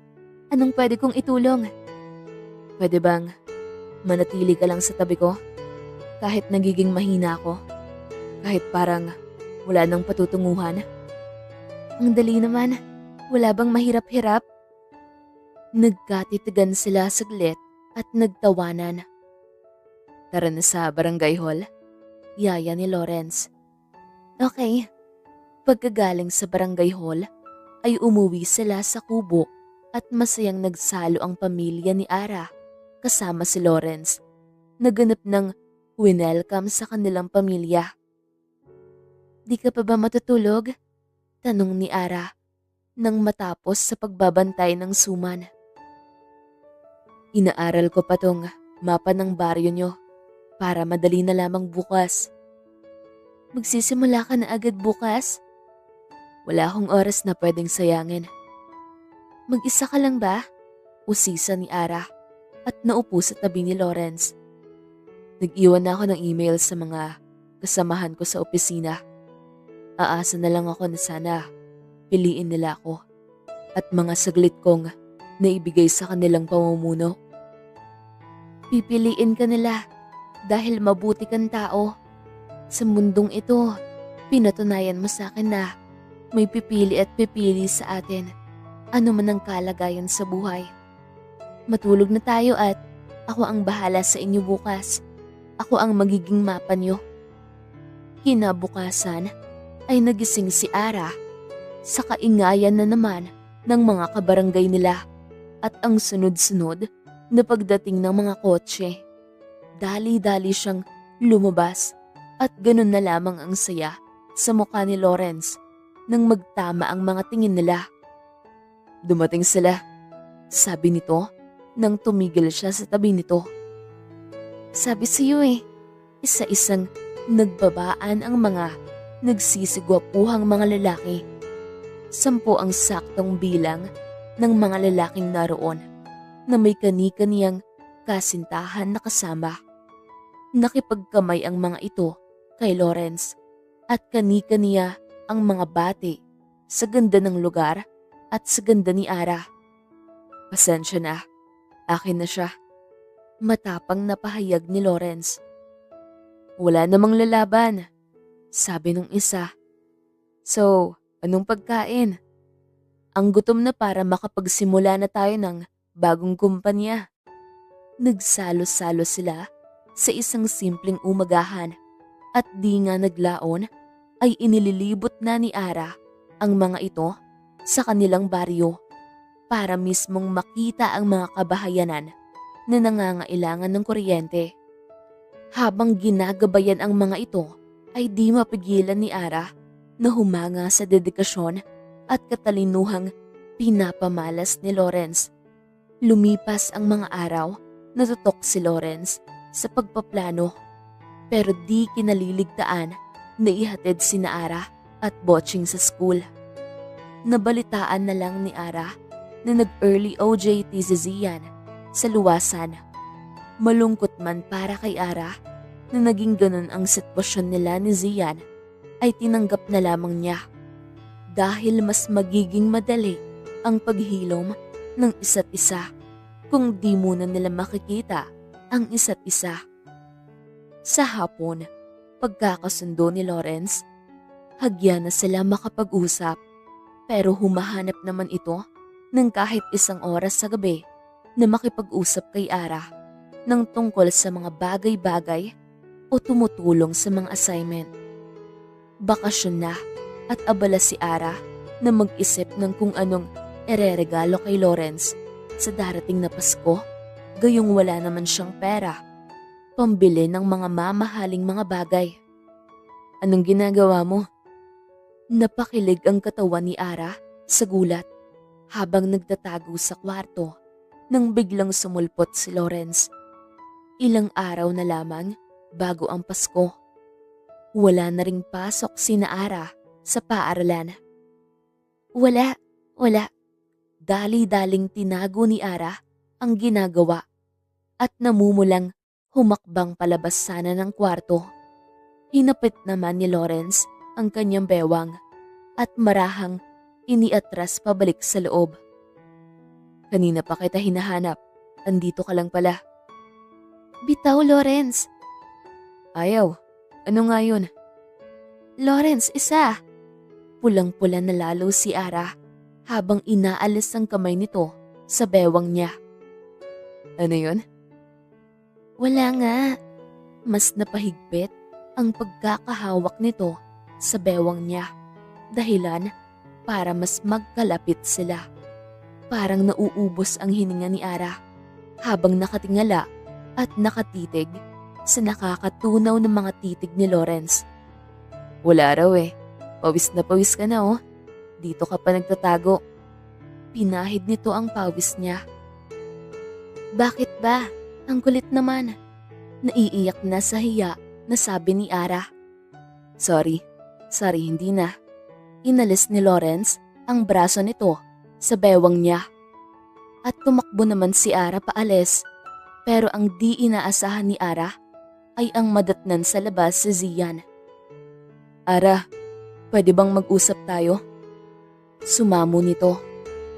Napatingin si Ara sa likuran niya at tumama ang paningin kay Lawrence na nakasunod pala sa kanya. Please Ara, saglit lang naman ito.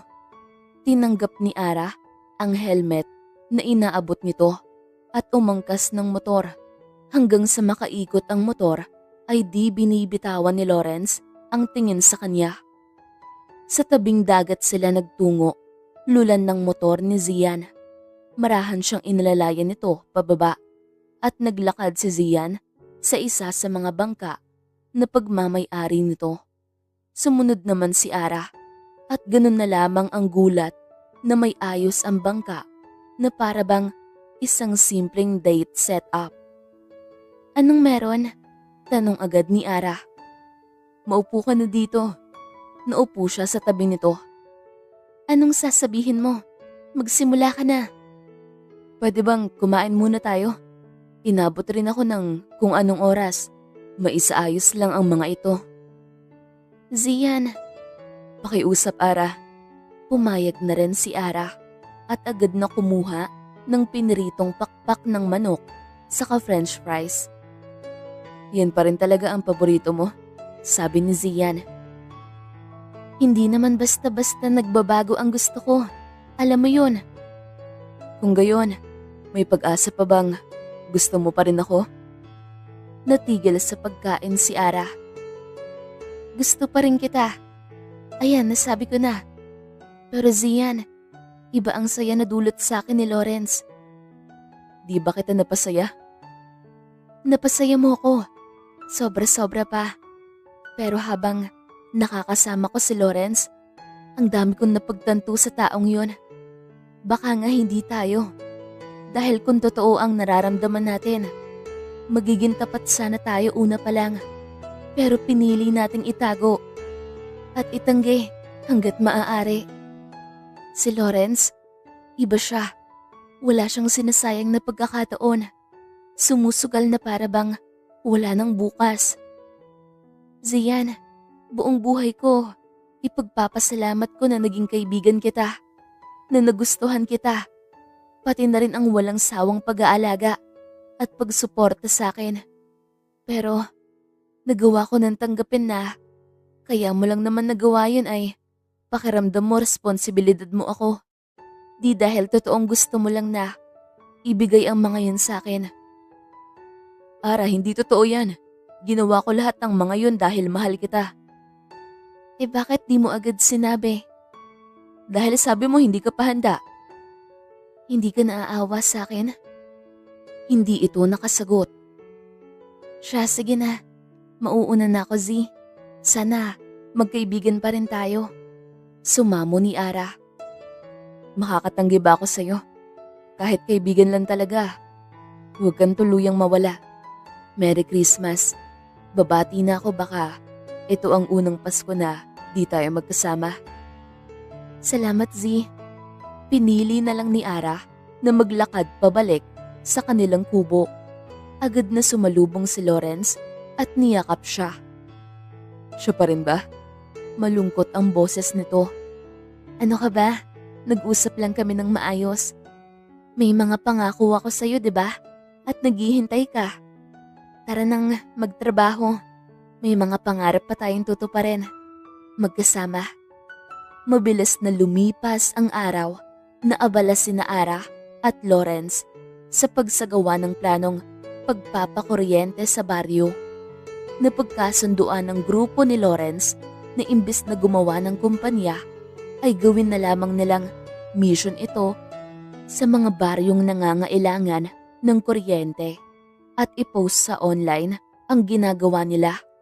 Naisip rin nila na bukod sa malaya sila sa oras ay makakapag-travel pa sila. Sumapit ang Pasko at umaga pa lamang ay talagang napalaban na sa inuman ng tuba si Lawrence nang ipagsama ng ama ni Ara sa mga kaibigan nito. Ayaw sana ni Ara at baka malasing pero payag naman ito. Pagpatak ng hating gabi, nagkaroon sila ng munting salo-salo. Kaugalian na sa kanila na sama-samang mag-Noche Buena. Sobrang saya ni Ara habang nakatingin lamang kay Lawrence nang regaluhan ito ng kanyang ina, ama, ni Botching at ng mga taga roon pagkatapos ng kainan. Kakaiba ang siya nito kahit simple lamang ang mga regalo ay taos puso itong nagpapasalamat. Merry Christmas! Bati ni Ara kay Lawrence. Ibinaba ni Lawrence ang iniinom na lata ng beer habang nakaupo sa likuran ng sasakyan nito. Ilang oras na rin ang nakakalipas simula noong hating gabi. Ara, gabi na. Di ka pa ba matutulog? Busog pa ako eh. Umupo si Ara sa tabi nito. Salamat. Sa kauna-unahang Pasko na masaya. Turan ni Lawrence habang nakatingala sa langit. Wala yun. Bakit di ka pa natutulog? Nakasanayan ko na to. Kunwari, nagpapasko kami ni Mama. Ito oh, regalo ko nga pala. Agad na binaling ni Lawrence ang tingin kay Ara at nanlaki ang mga mata nang makita ang isang dream catcher na bracelet. Ito ba yung tinatago mo sa akin? Sorry, yan lang ha. Aalagaan ko ito. Salamat, Ara. Masuyong isinuot ni Lawrence ang pulseras. Meron pa, sabi ni Ara sa pagitan ng malalim na hininga. Ano yun? Pikit ka. Ara, pikit ka na, dali. Masyado ko tong pinag-ipunan ng lakas ng loob. Huwag mo sanang sayangin. Okay. Pumikit naman si Lawrence habang nakatitig rito. Unti-unti ring pumikit si Ara at marahang inilapat ang muka dito. Saka inilapat ang labi sa labi nito. Mabilis lamang ang halik. Grabe ang tibok ng puso ni Ara habang nakatungo dahil hindi alam kung paano titingin kay Lawrence. Tignan mo ko. Huwag na. Okay na. Good night. Tatakbo na sana si Ara paalis nang pigilan siya nito at isinandal sa kotse. Bakit? Iiwan mo na ako? Ano yun? Tatakbuhan mo ko pagkatapos mo kong pakiligin? Panindigan mo to. Lawrence. Ako rin sana may regalo. Ano? Ipikit mo rin ang mga mata mo. Hindi na umimik si Ara. Bagkus ay pumikit na siya. Ramdam niya ang paghawak ni Lawrence sa magkabila niyang pisngi. Merry Christmas, Ara. Lumapat ang mga labi ni Lawrence sa kanyang mga labi at sa mga saglit na yon ay parang tumigil ang sandali. Maski ang paghinga niya, parang tumigil. Parang nalimutan na ni Ara kung paano ang huminga. Breathe, Ara. Bahagyang tawa ni Lawrence. Tensyonadong tumango si Ara. Pero di pa rin niya nagawang huminga ng maayos. Gayunpaman, ay dama niya na banayad ang bawat segundo. Naging imposible ang tulog para kay Ara ng gabing yun dahil maski sa panaginip ay dala niya ang saya na nararamdaman. Iyon nga lang ay kung gaano kabilis ang pagdating ng saya ay ganoon na rin kabilis ang pagdagok ng problema. Ara, kailangan ko munang umuwi.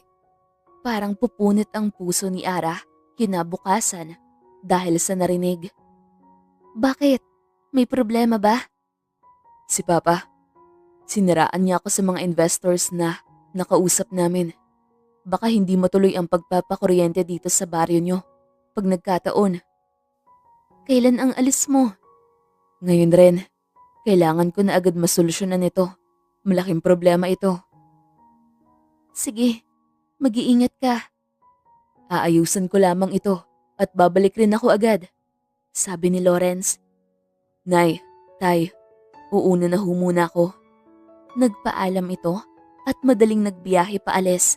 Si Ara naman ay nagmadaling magbihis. Anak, saan ka pupunta? Tanong ng kanyang ina. Susunod po ako kay Lawrence. Ha? Paano? Bakit di ka nalang sumabay? Nay, aayusin ko po muna ang school ko. Hindi rin naman ikakatuwa ni Lawrence kung papabayaan ko ang pag-aaral ko. Mag-a-apply na po ako ng OJT malapit sa kanya. Pinili ko pong magmahal pero walang mapapabayaan. Ngumiti ang kanyang ina. Sige, ayusin mo na at hihahabol ko ang mga gamit mo roon. May natatabi pa naman akong pera. Salamat hunay. Gabi na nang makarating sa luwasan si Ara. Ganun na lamang ang takot niya. Pero buti na lamang at may rescue siya. Aralyn? DJ Vera? Naku, ang ganda mo naman pala. Ay, grabe naman po. Saan nga ang punta mo? Sa Zanteline Company po. Sige, ako nang bahala. Basta ha, guess kayo ni Lawrence pag okay na kayo. Opo naman po. Ganun na lamang ang gulat ni Lawrence nang makita si Ara sa kumpanya bandang 9:00 na ng gabi. Ara, anong ginagawa mo dito? Paano ka nakapunta rito? Tinulungan ako ni DJ Vera. Saka inayos ko ang OJT ko rito sa katapat na kumpanya nyo. Sa tulong rin ni DJ Vera. Kaya wala ka dapat ipag-alala. Masasamahan kita sa labang ito. Di napigilan ni Lawrence ang sarili at niyakap ng mahigpit si Ara. Ara, malabo na siguro manalo. Hindi ako papayag. Malaking tao si Papa para kalabanin at patunayan na kami ang gumawa ng research tungkol sa solar-powered generator. May pag-asa pa, Lawrence. Paano? Ito may mga pagbabago akong ginawa sa calculations nyo sa generator prototype. Ang hawak ng Papa mo ay di pa gumagana, di ba? Ganun na lamang ang inaliwalas ng mukha ni Lawrence. Salamat. Salamat, Ara. Tawagan mo na sila at gawin na natin ito. Nakangiting sabi ni Ara. Hindi tayo papatalo, di ba? Halika, sa kondo ko tayo. Sabi ni Lawrence at hinawakan ng kanyang kamay para akayin palabas. Pero natigilan si Ara. Tayo lang sa kondo mo? Kabadong tanong ni Ara. Ngumiti naman si Lawrence. Di ba sabi ko, you are safe with me until wedding day. Pagkatiwalaan mo ko, Ara. Saka, kasama naman natin ang mga kaibigan ko. Ah, okay. Pagkarating sa kondo, ay wala silang sinayang na oras. Buong gabi ay nagplano na agad sila. Kinabukasan, maagang nagising si Ara para magluto dahil yun ang nakasanayan. Pero laking gulat niya nang madatnan na nagluluto na si Lawrence. Ang aga mo naman, dapat ginising mo ko. Bati ni Ara. Good morning. Hindi rin naman ako makatulog. Sabi nito. Eto kape, saka nakapagluto na ako ng umagahan. May baon ka na rin para sa OJT mo. Lawrence, dapat ako ang nagsisilbi sa'yo. Nasa bahay kita, kaya hayaan mo ko. Kung gusto mo, pag wala kang pasok sa OJT, ikaw ang magpakana. Pero mamaya susunduin kita after OJT. Mamalengke tayo tapos magtitingin rin ako ng mga gamit na gagamitin para sa generator. Okay, nagsandok ng pagkain si Lawrence at inihatid sa mesa kung saan nakaupo si Ara. Saka naupo sa tabi nito at nangalumbaba. Oh, bakit ganyan ang ngiti mo? Alangan na tanong ni Ara. Di tuloy makasubo ng pagkain. Wala naman. Sige na, tikman mo ang luto ko. Sumubo si Ara at nagulat sa sarap ng niluto nitong adobo. Ang sarap! Puno ng pagmamahal yan. Halos mapapusngat si Ara sa pagkain. Nakakaisip ka pa talaga niyan ha? Kailangan rin namang mag-break once in a while at ikaw ang pahinga ko, Ara. Ganadong pumasok si Ara sa pinag-OOJT-han na kumpanya at pagdating ng hapon ay daig pa talagang mag-asawa na sina Ara at Lawrence habang nagtatalo sa mga papamilihin ng mga gamit sa bahay. Lawrence, wag dyan at mahal. Dito na lang. Parehas rin naman lang eh. Pero mas healthy to. Sino may sabi? Parehas naman vegetable oil. Sige, yan na ang kukunin. Ganito na lang. Magtingin ka na lang ng mga kailangan sa generator at ako na bahala sa mga kailangan sa bahay. Ngumisi ng maganda si Lawrence. Nararamdaman ko na ang pagiging may buting may bahay. Lawrence, hiyang-hiyang saway ni Ara. Lumakad ka na. Makalipas ang mahigit 3 oras ay nagpakashare na sila at ganoon na lamang ang gulat ni Ara sa kanilabasan ng total na pinamili. Pagdating sa sakayan ay binasag ni Ara ang kanyang katahimikan. Bakit sobrang laki ng binayaran? Ang daming wala sa listahan, Lawrence. May mga nakita kasi ako na baka kailangan mo. Saka, baka matagalan ka sa bahay. Wala akong gamit na mga pangbabae roon. Lawrence, nasanay nga ako sa bahay na walang-wala eh. Sa tingin mo, maghahangad ako ng sobra? Alam ko naman yun pero bigay ko naman yun. Ganito, okay? Alam ko na maluwag pa ang budget ngayon pero paano bukas? Sa susunod na bukas? Paano kung may magkasakit? Paano pag nagpakasal tayo? Mga magiging anak natin, pag-aaral nila. Siyempre may mga pangkaluso. Naputol na ang sasabihin ni Ara dahil pulang-pula na si Lawrence. Hoy, naano ka? Bakit ang pula mo? Wala, masaya lang. Pangako sa susunod, hindi na ako gagastos ng basta-basta. Usapan yan ah. Tara, uwi na tayo. Pagod na ako. Pinagbuksan ni Lawrence ng pinto ng sasakyan si Ara. Anong gusto mong ulam? Nilagay nito ang seatbelt habang nakatitig ng sobrang lapit kay Ara. Napalunok pa ng laway nang tumingin sa labi nito. Kahit ano lang. Kabado rin namang sagot ni Ara. Sige, dali-daling sinara ni Lawrence ang pinto at naglakad na papunta sa driver's seat. Pagdating sa bahay ay agad na nagtungo si Ara sa kwarto para magpakalma.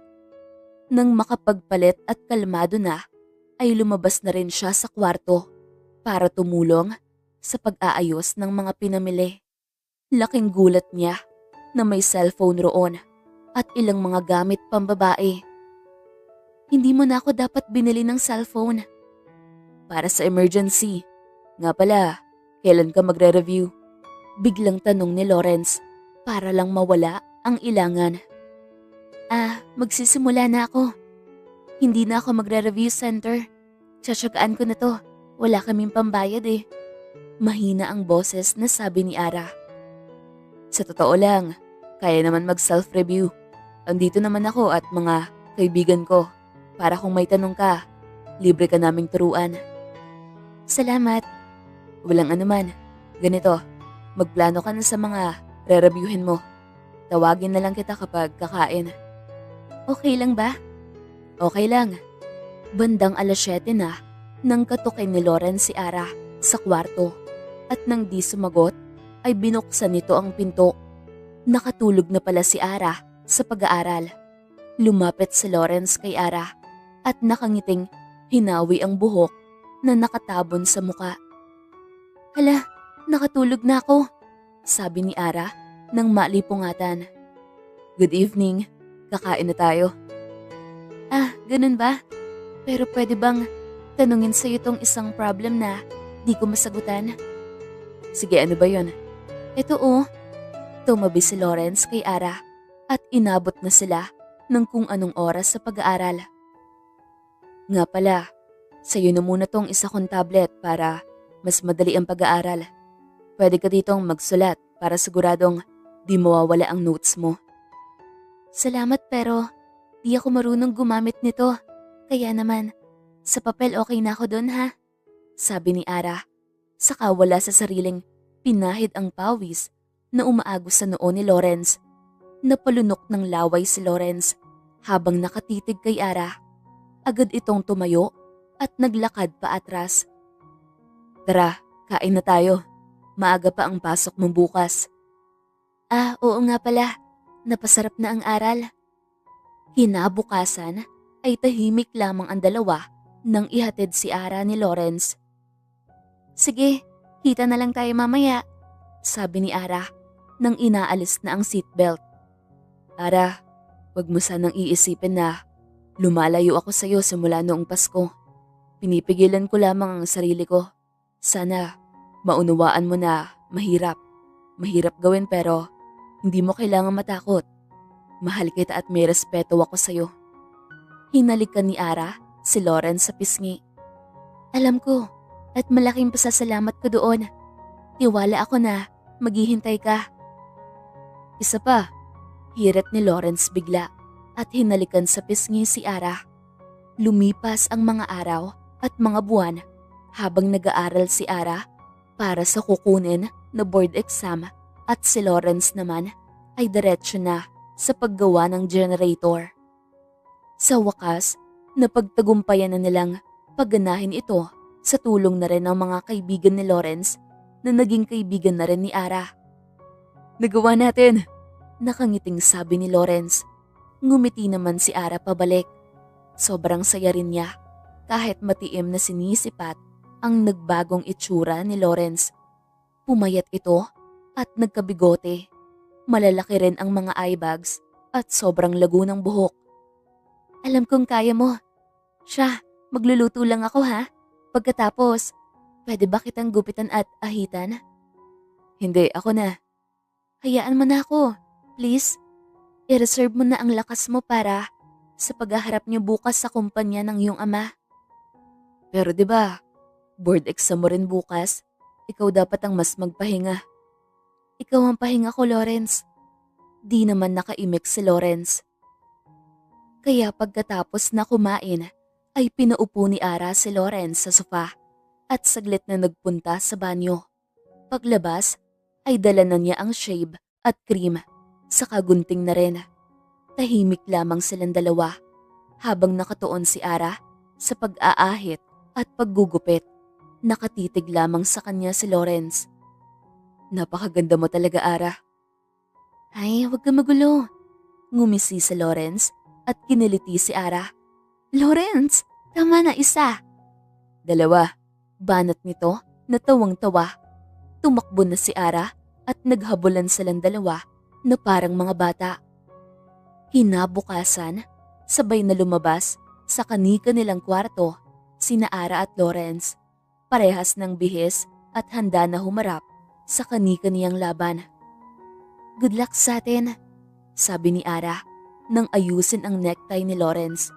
Inihatid na ni Lawrence si Ara sa school kung saan ito mag-e-exam at ito naman ay pumunta sa kumpanya ng ama pagkatapos. Sa isang parke, bandang 8:00 ng gabi, nagtagpo silang dalawa. Bitbit ang dalawang ice cream. Inabot ni Lawrence ang isa kay Ara. "Kamusta?" tanong nito. Di naman nakasagot si Ara. Imbes ay umiyak na habang kumakain ng ice cream. Uuwi na muna ako. Okay lang ba? Sama ko. Ayoko muna rito. Tara, namimiss ko na ang hangin ng baryo namin. Huwag na umiyak. Alam kong kaya mo. Mahirap yung exam. And that's fine. Kundi pa ngayon, maghihintay ulit ako. Baka mainip ka na. Pwede ka naman ng… Ara, hanggang dulo. Kung kailan pwede na. Uwi na tayo? Magpahinga na muna tayo. Deserve naman natin. Inilahad na ni Lawrence ang kamay nito at tinanggap naman yun ni Ara. Sabay silang nagbiyahe pa uwi sa probinsya ni Ara. Nay! Palahaw ni Ara na sabik yumakap sa ina. Pagbaba ng kotse. Sabik na nagyakap si Ara, Botching at ang kanyang ina. Si Lawrence naman ay nagmano sa ama ni Ara. Kamusta anak? Di pa ho sigurado, Nay. Gusto ko lang po muna magpahinga. O sige anak, pagkapahinga, laban ulit. Opo Nay, may pangarap po kami ni Lawrence. Lumipas ang mga araw at naging tahimik lamang si Ara habang ginagawa ang dati niyang mga trabaho. Pinipilit ang sarili, natanggapin na lamang ang pagkatalo. Hanggang isang araw, kagagaling lamang sa ilog ni Ara, bitbit ang palanggana at malalim ang iniisip. Ara, tumatakbo palapit sa kanya si Lawrence, sabik at sobrang saya. Nang makalapit, ay binuhat siya nito at inikot kaya tumilaon na ang palanggana. Anong meron? Takang-takang tanong ni Ara. Engineer ka na! Engineer ka na! Di naman nakapagsalita pa si Ara. Napaiyak na lamang siya sa sobrang saya. Sumali na rin ang kanyang pamilya sa pagyakap. Natigilan na lamang sila nang magsidatingan na rin ang mga kaibigan ni Lawrence at ibinalita na tuloy-tuloy na ang pagpapailaw sa baryo ni Ara. Tagumpay tayo, bulong ni Ara habang nakayakap kay Lawrence. Sulit ang mga sakripisyo. 6 na buwan ang lumipas at sa unang pagkakataon, isa-isang nagsibukas ang ilaw sa baryo Humilapan. Bawat bahay ay maliwanag na. Napuno ng sigawan at iyakan ang buong baryo ni Ara bilang pagdiriwang sa tagumpay na nakamit nila. Habang nagkakagulo ang lahat sa kasiyahan, ay lumuhod si Lawrence sa harapan ni Ara at inilahad ang kamay na may hawak na singsing. Saktong 1 taon, naranasan ko ang pinakamatamis na holiday sa buhay ko. Saktong 1 taon, simula nung una kong narinig ang tungkol sa isang babae na taga-bundok at takot na tumanggap ng pag-ibig.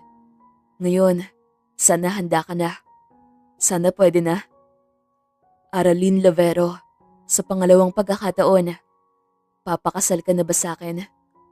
Lumuhod si Aralyn at sinapo ang magkabilang pisngi ni Lawrence. Salamat at inantay mo ko. Oo, sorry na tagalan. You are worth the wait, Ara. I love you.